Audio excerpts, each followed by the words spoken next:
In MultiVersus, team composition is a major part of succeeding in the game. It's also one of the tougher parts of the game to understand. Not a lot of fighting games focus on a team-on-team dynamic, and players coming from Smash may have some troubles with building a solid team. So today, I figured I'd go over the basics of team composition. What makes a good team? Why that team is strong, and why is team composition so important overall?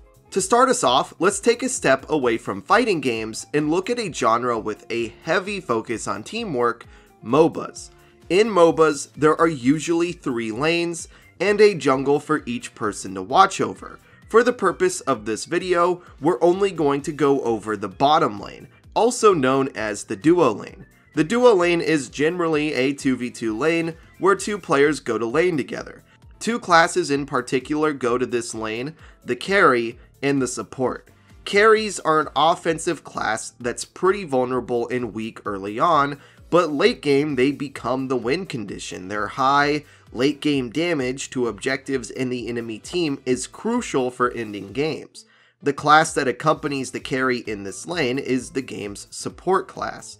This is a class that is much stronger than the carry early on, and they offer more utility than damage in the late game. Their ability to heal their ally, use crowd control to prevent enemies from getting to their ally, or to buff their ally so they can survive, is crucial to win the game as well. These 2 classes usually have to work in harmony to win the game. Now that's not to say that the carry only ever is the offensive one and the support only ever protects their teammates. Sometimes situations arise where the support gets a kill, or where the carry saves a teammate. This isn't a hard rule set in stone, it's more of a general guideline based on their strengths. After all, most of these games are pretty fluid, and players have to adapt to a wide variety of circumstances.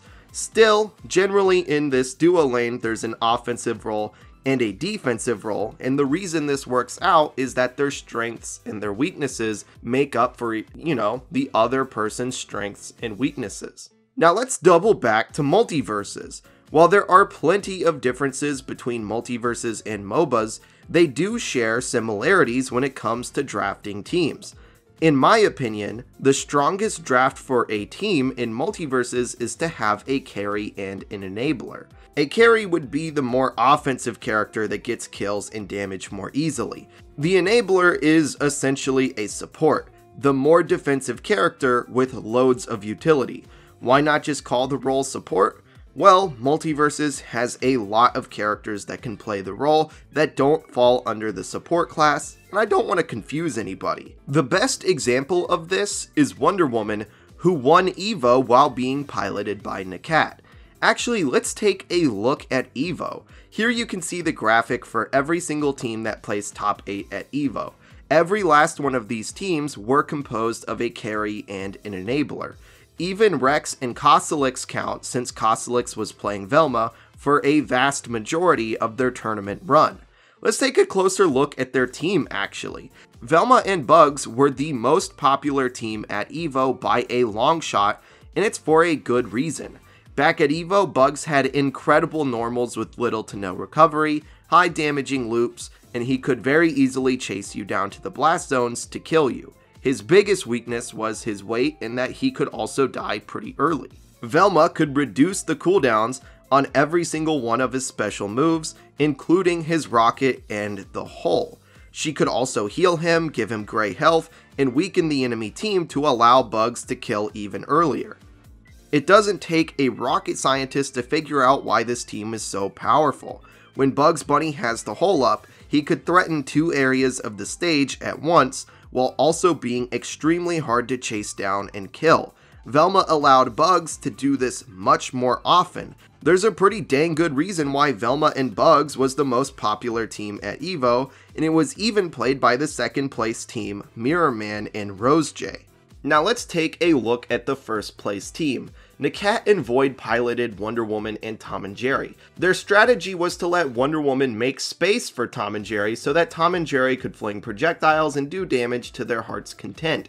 In most of their sets, Void only died once, if he even died at all.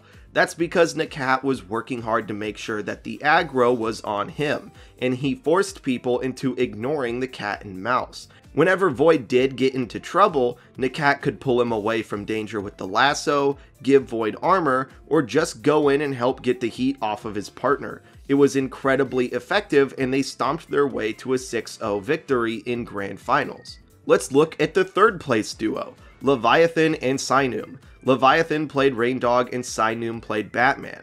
The strategy for this team was to let Batman go in, and if he ever got in danger of dying, Leviathan could use Raindog's neutral special to pull Sinum to safety. It lets the Batman player take more risks without fear of dying, and it helps make up for the fact that Batman is one of the lightest and easiest to kill characters in the game. He essentially got a second life. There are dozens of more examples, but I think you get the point. When you have a highly offensive character, they're usually balanced by having less utility to offer their team, and they usually die pretty early. When you have a character with loads of utility, they're usually balanced by not having a bunch of offense. When you pair these characters together, they make up for each other's shortcomings extremely well. So, how can you tell which characters are which? Surely you can just pick based off of the class, right? Well, not exactly. For example, Morty is definitely an enabler and Batman is a carry, despite them both belonging to the Bruiser class as of the recording of this video. Morty can give people gray health, save them from being KO'd with his projectiles, and apply weakening to opponents to make them easier to knock out. Batman has some utility with his smoke, but his strengths are his combo game, his speed, and his ability to chase down kills at the top blast zone. So these two characters are in the same class, but they play different roles. Another example is how Wonder Woman is firmly an enabler, but the Iron Giant and Superman make for incredible carries. We've already discussed Wonder Woman, but Superman and Giant are definitely more offensive. Superman is built around getting early KOs and securing kills with his grabs.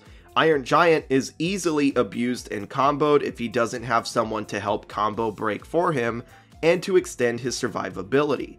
Once he has that teammate, he's an absolute monster who can solo carry games with his gigantic moves and his early kill power. Again, these characters are all tanks, but their playstyles are drastically different. Whether or not your character is an enabler or carry is much more dependent on the character's kit than anything else. So, here's what you have to ask yourself about your character. Can my character consistently be relied on to secure KOs? Does my character consistently do the most damage on the team? Does my character have a lot of utility for the team? Is my character more effective when I play to defend my teammate than when I play to kill the enemy team? If you said yes more times to the first two questions than the second two questions, you're probably a carry. If you said yes more to the last two questions, you're probably a support. Now before we end this guide, I need everyone to keep one thing in mind. Just because your character is an enabler doesn't mean you're not supposed to get kills or do damage. Similarly, just because your character is a carry doesn't mean that you're not supposed to help your teammate when they're in danger. It's just that enablers are much better at helping their team thanks to their strengths, and carries are better at getting kills. With all of that said, thank you guys so much for watching. I hope this guide has helped you guys out and helped you understand the game a little bit better. Make sure to subscribe, it really helps a lot, and I'll smell you guys later.